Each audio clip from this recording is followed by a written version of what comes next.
Dhanik Bharat educational institutions inter IIT JEE NEET admission open.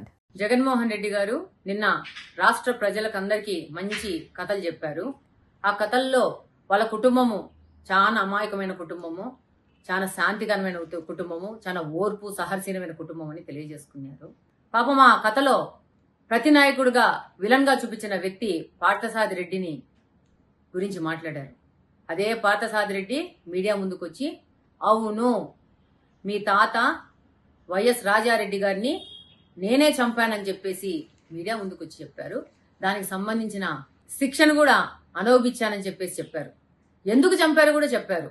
Rajareddy గారిని చంపకపోతే తనను చంపేస్తాడనే భయంతో ఒక సాధారణ పౌరుడు తన ప్రాణాలను కాపాడుకోవాలనే ఉద్దేశంతో రాజారెడ్డి గారిని చంపారని, ఆ తర్వాత రాజారెడ్డి గారి మనుషులు, వైఎస్ రాజశేఖర రెడ్డి గారి మనుషులు, మీ మనుషులు కంప్లీట్ గా పార్థసారథి రెడ్డి కుటుంబాన్నంతా తుడిచిపెట్టారన్న విషయం కూడా తెలియజేసుకున్నారు.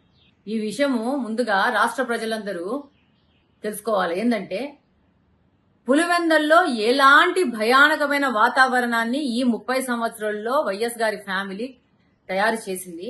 ఎవరు ఎదురొస్తే వాళ్ళని, ఎవరు రాజకీయంగా ఎదురొస్తే వాళ్ళని, ఎవరు వ్యాపారంగా ఎదురొస్తే వాళ్ళని ఏ విధంగా కిరాతకంగా నరికుంటూ పోతున్నారనేది జగన్మోహన్ రెడ్డి గారే చెప్పారు. దానికి ఆయన ద్వారా వచ్చినందుకు ధన్యవాదాలు తెలియజేసుకుంటున్నాము. దాంతోపాటి పాపం వాళ్ళ చిన్నాన్న వివేకానంద రెడ్డిని ఎవరో చంపారని చెప్పారు. మరి ఆ తర్వాత చనిపోయిన తర్వాత 5 సంవత్సరాలు మీరే కదా ఉన్నారు అధికారంలో.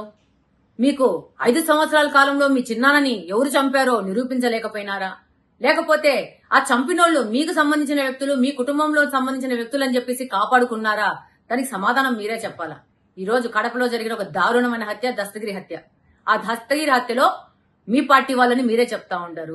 ఆ వ్యక్తిని చనిపోతే మా మీదే కేసులు పెడుతున్నారా అని అంటున్నారు. అంటే మీ పార్టీ వాళ్ళైతే మీరు కలిసి ఇంట్లో కలిసి భోజనాలు చేసుకున్నట్టు మీకు అడ్డం వచ్చి మీరు దందాలు చేసుకుండి కాజేసుకున్న భూములను బినామీలు పెట్టుకుంటే వాళ్ళ ఆస్తులు ఇవ్వకపోతే మేము చంపేసుకుంటాము అడ్డం తిరిగిన వాళ్ళని, అదే మా పార్టీ వాళ్ళైనా కానీ మేము చంపేస్తామని తెలియజేసుకుంటున్నారా?